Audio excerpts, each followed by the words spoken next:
Hi friends அனைவருக்கும் வணக்கம். இன்னைக்கு நம்ம சிறடி கேசையில அதாவது நம்ம கிரிஷ காப்பாத்த எல்லா பேருமே போராடுறாங்க.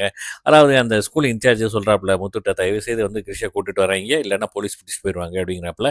நம்ம முத்துவும் வந்து மீனாட்ட சொல்றாப்புல, "இப்படியே கூட்டிட்டு போயிரு நீ வந்து கிரிஷ. நான் போலீஸ்ட்ட வந்து பேசிக்கிறேன்." அப்படிங்கிறாப்புல. மீனாவும் வந்து கூட்டிட்டு போறாங்க. அந்த நேரம் மகேஸ்வரி வேற அவங்க கார்ல ஏறி போயிடுறாங்க. இந்த பக்கம் இந்த ஸ்கூல் இன்சார்ஜ் நேரா போலீஸ் கூட்டிட்டு போறாப்புல. முத்து வந்து பேசி பார்க்குறாப்புல. அவங்க வந்து ஒரு நாள் ஒத்துக்கிறாங்க.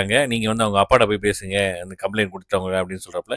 சரின்ட்டு முத்துவும் பேசுறேன்னு சொல்லிட்டு வந்துட்டு நம்ம மீனா வந்து கால் பண்ணி கூப்பிடுறாப்புல. சரின்ட்டு இங்கிட்டு ரோஹிணி அவங்க அவங்க சைட்ல இருந்துட்டு ஒரு ஒரு ஸ்டெப் எடுத்து பார்க்குறாங்க. நேரா அட்வொகேட்ட பார்த்து பேசுறாங்க. அட்வொகேட் சொல்றாங்க, "இல்ல இது ச இது கேஸ் வந்து பயங்கரம். அதனால வந்து சீர்திருத்த பள்ளிலாம் சேர்க்கணும்." அப்படிங்கிற மாரி வந்து சொல்றாப்புல. இந்த பக்கம் பார்த்தீங்கன்னா, முத்துவும் செல்வமும் பேசிக்கிறாங்க. ஒண்ணும் பிரச்சனை ஆகாதுங்கிறாங்க. மீனாவும் வர, நம்ம முத்துவும் செல்வமும் வந்து பார்த்தீங்கன்னா, பேசிட்டு நம்ம முத்து, மீனா வந்து கிளம்பி போறாங்க. இந்த பக்கம் வந்து நம்ம வித்யா வந்து மகேஸ்வரி வீட்டுக்கு வந்து சொல்றாங்க, "நீ வந்து எதையும் குழப்பிக்காத, அவங்க பார்த்துக்குருவாங்க. நீ எந்த ஸ்டெப் எடுக்காத" அப்படின்னு வந்து அட்வைஸ் பண்றாப்புல வித்யா. ஆனா இருந்தாலும் கோவப்படுறாப்புல நம்ம ரோகிணி.